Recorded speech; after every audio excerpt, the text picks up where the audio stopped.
इस समय AIMIM के ऑफिस पर हम मौजूद हैं। सबसे पहले तो मैं आपसे नाम जानना चाहूँगा। मेरा नाम मोहम्मद अफरोज़ है और मैं बरूराज विधानसभा से आता हूं, जो मुजफ्फरपुर ज़िला में है। तो हम जितना सोशल मीडिया पे दिखते हैं उससे कहीं ज़्यादा जो है हम विधानसभा में अपना ग्राफ बनाए हैं। और जो RJD के मुसलमान, दलित और पिछड़े हिंदू जो वहां पर वोटर थे, पक्का वाला वोटर कि हम तो यहां से हटेंगे ही नहीं, हम उनको हटा दिए हैं वहां से। मैं तो ये कहता हूँ कि जहाँ पर दो कैंडिडेट हैं, दोनों डिमांड कर रहे हैं यहाँ पर कि हमें टिकट मिले, हमें टिकट मिले, किसी एक को ही टिकट मिलेगा, दूसरा नाराज ना हो, सपोर्ट करिए। सपोर्ट करेंगे तो उससे क्या होगा, मजलिस जो है मजबूत होगा। और अख्तरुल ईमान साहब जो है मुख्यमंत्री का भी दावा कर सकते हैं और आने वाला टाइम पर जो है मुख्यमंत्री बनेंगे इंशाल्लाह। हम लोग यही कोशिश कर रहे हैं, कुछ हो ना हो हमारा कोई रहनुमा बने। तो मुसलमान भी समझदार हो गया है, दलित भी समझदार हो गया है, पिछड़े हिंदू भी समझदार हो गया है। मैं तो कहता हूँ कि ओवैसी साहब के साथ जो है अभी 30-40% हिंदू भी हैं। मैं मेरी बात करता हूँ, मुझे सपोर्ट कर रहा है मेरे विधानसभा के लोग। यहाँ तक के तो ये बात हो रही कि अगर इसको टिकट नहीं मिला तो हम अफरोज को सपोर्ट कर देंगे, बीजेपी को सपोर्ट नहीं करेंगे। ये हमारे हिंदू भाई और यादव भाई बोल रहे हैं, तो कैसे बोल रहे हैं?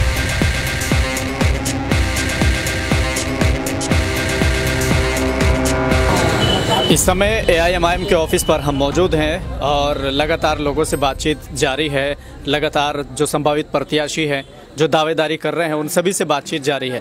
लेकिन इस समय मेरे साथ AIMIM के जितने भी संभावित प्रत्याशी हैं, उनमें सबसे छोटे जो संभावित प्रत्याशी हैं, उनसे आज बातचीत करेंगे और जानने की कोशिश करेंगे कि सोशल मीडिया पर जो वायरल है, सोशल मीडिया पर जो सुर्खियाँ बटोर रहे हैं, क्या ज़मीनी स्तर पर भी कुछ है या फिर क्या कारण रहा कि इतनी कम एज में दावेदारी करनी पड़ी, और कई चीज़ों को लेकर बातचीत करेंगे।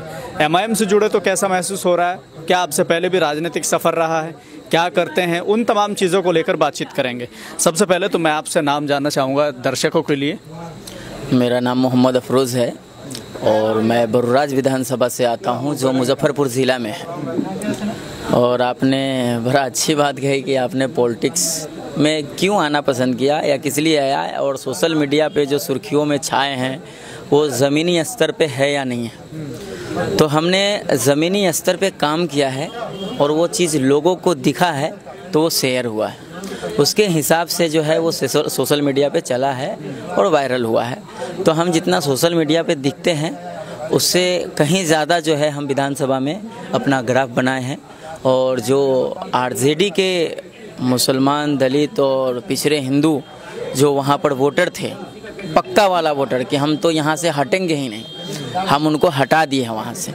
कैसे हटाएं भाई? हमारी बात है, हमारी एक ये है विचारधारा है, हमने काम करने का वादा किया है। जो विधानसभा में नहीं था, जो चीज़ की ज़रूरत थी, हमने उस चीज़ को ढूंढ के निकाला है और लोगों से ये भरोसा दिलाया है लोगों को कि मतलब हम आएंगे तो ये सब चीज़ लाएंगे। लोगों ने भरोसा किया हमारे ऊपर, तब जाके हमारे और वो चल बैठे हैं। और MIM को जो है हमारे विधानसभा में सारे समुदाय के लोग जो है सपोर्ट कर रहे हैं। तो आपने MIM को ही क्यों चुना है? आप, क्योंकि अभी आपका राजनीतिक सफ़र है, शुरुआत है, तो ऐसे में MIM ही क्यों चुनी जब और पार्टियाँ हैं?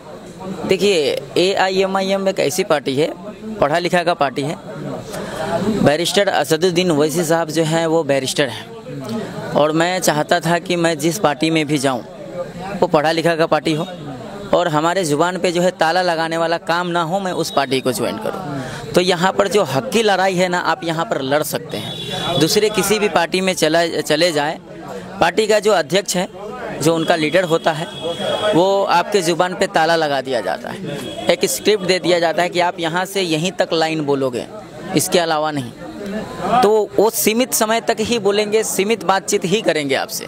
लेकिन आप गरीब मजलूमों के लिए, ज़रूरत के लिए, आपके लिए आवाज़ नहीं उठाया जाता है। क्यों नहीं उठाया जाता है? लेकिन ये बैरिस्टर साहब का पार्टी है। AIMIM जो है ये गरीबों का पार्टी है और जो है जनता के लिए, हक में, हिंदू, मुसलमान, दलितों के लिए ये लड़ाई लड़ती आ रही है शुरू से और लड़ेंगे। तो हमने ये सब सोच समझ करके ये पार्टी ज्वाइन किया और मैं इस पार्टी का जिस दिन से दामन थामा हूँ, मैं इनके लिए ही काम करूँगा। हमें टिकट मिले ना मिले वो अलग की बात है, हमने जो दामन थामा है वो शुरू से लास्ट तक चलेगा। आपको ऐसा लगा कि आपने राजनीति में कुछ जल्दबाजी में फैसला ले लिया, राजनीति में एंट्री कर ली, कभी ऐसा महसूस हुआ है? नहीं सर, मुझे तो अब ऐसा लगता है मुझे कुछ पहले ही आ जाना चाहिए था। अभी लेट हो गया है, ऐसा लग रहा है मुझे कि मैंने 1 साल पहले जो पार्टी ज्वाइन किया, मुझे लगता है कि 2020 में ही मुझे इलेक्शन लड़ लेना चाहिए था। हाँ, लेकिन उस टाइम कोरोना काल था और हमने भी अपना, मेरा कारोबार है मुंबई में है, तो मैं मुंबई में ज़्यादा रहता था। लेकिन जब मेरा गांव का, विधानसभा का और जो अभी देश में हालात चल रहा है, उस हिसाब से हमने देखा क्या ग्राफ बन रहा है हिंदुस्तान में, वो सब देखते हुए मुझे लगा कि नहीं, युवा नौजवानों को भी जो है पॉलिटिक्स में उतरना चाहिए। इससे क्या होगा, जो हमारा आने वाला पीढ़ी है वो खुलेगा, और मुसलमानों में भी और दलितों में भी जो पिछड़ा हिंदू है वो लोग भी नेता बने। आप देखेंगे तो जो 2% वाले हैं उनमें मंत्री बने बैठे हैं, जो 9% वाले हैं वो भी मंत्री बने बैठे हैं। हाँ, और जो 14% वाले हैं वो मुख्यमंत्री बनेंगे, जो 2% वाले हैं वो डिप्टी सीएम बनेंगे, और मुसलमान जो है 18-19% है, उनका कितना मंत्री है, कितना संसद है, कौन मुख्यमंत्री है, कहाँ है, ज़रा बता दीजिए हमको। तो जब हम निकलेंगे तो जो आने वाला पीढ़ी है उसका हौसला बढ़ेगा, और आने वाला टाइम पर हमारा भी मुख्यमंत्री होगा। हमारा यही विचार है कि आने वाला जो पीढ़ी होगा, हमारे बच्चे होंगे, हमारे भाई होंगे, वो सब भी नेता बने, मुख्यमंत्री बने, संसद बने, विधायक बने। जब हम करेंगे तब होगा। हमारा बाप दादा ने क्या किया नहीं किया वो छोड़िए, अब हम क्या करेंगे, हमें क्या करवाना है, ये हमें एक चैन लेके चलना पड़ेगा। आपने दावेदारी कर दी है और सबसे कम एज के आप हैं उन सब संभावित प्रत्याशी में, तो कैसा आपको लग रहा है, क्या आप सोचते हैं, उनसे अलग क्या सोचते हैं? देखिए सर, मैं थोड़ा अलग ही हूँ, एकदम अलग ही हूँ, लेकिन पार्टी में हूँ तो पार्टी के हिसाब से ही चलना पड़ता है। जो अख्तरुल इमान साहब जो गाइडलाइंस दिए हैं, हम उनके हिसाब से ही चलेंगे, उनके नक्शे कदम पे चलने का कोशिश करेंगे और चलेंगे भी। बैरिस्टर असदुद्दीन ओवैसी साहब जिस हिसाब से गाइडलाइंस किए हैं बिहार के राजनीतिक में, हम उन्हीं के हिसाब से चलेंगे। अदरवाइज़ यहाँ वहाँ भटकना नहीं चाहिए। हम किसी भी कैंडिडेट को, अगर जहाँ पर, मैं तो ये कहता हूँ कि जहाँ पर 2 कैंडिडेट हैं, दोनों डिमांड कर रहे हैं यहाँ पर कि हमें टिकट मिले, हमें टिकट मिले, किसी एक को ही टिकट मिलेगा, दूसरा नाराज ना हो, सपोर्ट करिए। सपोर्ट करेंगे तो उससे क्या होगा, मजलिस जो है मजबूत होगा, और अख्तरुल इमान साहब जो है मुख्यमंत्री का भी दावा कर सकते हैं और आने वाला टाइम पर जो है मुख्यमंत्री बनेंगे इंशाल्लाह। हम लोग यही कोशिश कर रहे हैं, कुछ हो ना हो, हमारा कोई रहनुमा बने। हम बनना चाह रहे हैं, हम बनाना चाह रहे हैं, तो वो चीज़ पे जाए। अलग क्या है, हम सब एक हैं, और हम सब जो है कर रहे हैं, सब भाई मिलके ही पॉलिटिक्स कर रहे हैं, लड़ रहे हैं, और जीत के आएंगे और बेहतर करेंगे। अभी दावेदारी आपने कर दी है, कब टिकट फाइनल होगा, कब चुनाव होंगे, कब हार जीत क्या होगा, वो अलग मसला है, लेकिन शपथ पहले ही ले लिया आपने। क्या लग रहा था उस टाइम जब वो शपथ ले रहे थे? सर, मुझे तो ऐसा लग रहा था कि मैं असेंबली में बैठ के शपथ ले रहा हूँ, है ना, और इंशाल्लाह ये भी होगा, ज़रूर पूरा होगा। अल्लाह ने चाहा तो ये सब भी होगा। और जैसे बैरिस्टर साहब जो है सांसद में दहाड़ते हैं, वैसे भी हमें मौका मिलेगा, अल्लाह ने मौका दिया तो हम असेंबली से दहाड़ेंगे, और वो जो है पूरा देश देखेगा। अभी तो हम मंच से दहाड़ रहे हैं, जब असेंबली में जब बैरिस्टर साहब का सिपाही लोग जब दहाड़ेंगे तो फिर एक बैरिस्टर जैसे 500 पे भारी पड़ता है, तो जब हमारे 25-30 विधायक निकल के आएंगे तो 243 का क्या हाल होगा वो पता नहीं। जैसे बरूराज विधानसभा की आप बात कर रहे हैं, वहाँ अभी बीजेपी के खाते में है, दूसरा वहाँ आरजेडी दूसरे नंबर पर रही जी। ऐसे में एमआईएम को और खासकर आपको कैसे लग रहा है कि उनका वर्चस्व आप तोड़ पाएंगे? सर, आप हमारे क्षेत्र में जाइए, एक सर्वे करके आइए। पहले तो उन्हें ये लग रहा था, आज से 6 महीना पहले, जितना भी दल हैं, कि ये क्या कर लेगा। और वहाँ का एक नियम रहा है, जब भी इलेक्शन आया है चुपचाप सोए रहते थे, वोट अपने आप आ जाता था उनको। लेकिन जब हमने अपना ग्राफ बनाया है, जब हमने ज़मीनी स्तर पे काम किया, तो उन सारे विधायकों के हमने रोड पे गली गली घुमा दिया है, और जो है कोशिश यही कर रहे हैं, मतलब कि हम कैसे जीत के आए वो लोग। लेकिन उनका जो है पूरा जो है हमने एकदम जो है काम ख़राब करके रखा है कि ये आके पूरा हमारा गेम बिगाड़ दिए हुआ है। क्या होगा, तो अभी जो लड़ाई है ना, तो मैं कहता हूँ मेरा लड़ाई आरजेडी से नहीं है, मेरा लड़ाई जो है सामने बीजेपी से है। डायरेक्ट जो है हम बीजेपी को टक्कर दे रहे हैं। मेरा लड़ाई किसी आरजेडी से या बीएसपी से या ये वो से नहीं है। मेरा लड़ाई जो है, वो कहते हैं ना, शेर का सामना शेर से होता है तब मालूम पड़ता है कि क्या होता है। तो वो बरूराज विधानसभा में दिख रहा है, और पूरे बिहार को भी दिख रहा है कि क्या होने वाला है यहाँ पर। तो सब जो है निकल चुके हैं मैदान में, घूम रहे हैं, अपना अपना जो है ग्राफ बना रहे हैं, लोगों से मिलना जुलना शुरू कर दिया है। हम भी अपना ग्राफ बना रहे हैं, मिलना जुलना शुरू ही, हम सभा कर रहे हैं, लोगों के पास जा रहे हैं, हम हिंदू के पास भी जा रहे हैं, दलित के पास भी जा रहे हैं, हम मुसलमानों के पास भी जा रहे हैं, हम सभी समुदाय के लोग के पास जा रहे हैं और हम पूरा कोशिश कर रहे हैं कि हम जितना हमारा मुस्लिम भाई का वोट आएगा उतना मैं हिंदू का भी वोट लेकर के आऊँ और इंशाल्लाह मैं लाऊंगा। मैंने ओवैसी को लेकर लगातार ये कहा जाता है, खासकर जब दूसरे धर्म के लोगों के पास जाते हैं तो उनमें से बहुत सारे लोग ये कहते हैं कि ये भड़काते हैं, ये दूसरा जिन्ना है, तो इस तरह की बात होती है। जब आप जाते हैं तो क्या कहते हैं लोग? नहीं सर, मुझे तो आज तक मेरे विधानसभा में किसी ने भी ऐसा नहीं कहा है, बल्कि हमने तो बीजेपी के गढ़ में जाकर के और सभा करके बीजेपी के लोगों से भी ओवैसी साहब के लिए मैंने ताली बजवा दिया। तो फिर मेरे से कोई सवाल ऐसा करता ही नहीं, क्योंकि मैं उस तरीके से बात नहीं करता हूँ। अगर बैरिस्टर साहब को समझने वाला लोग है, पढ़ा लिखा लोग है, तो कभी गलत नहीं बोल सकता है, क्योंकि वो सबके हक में बात करते हैं।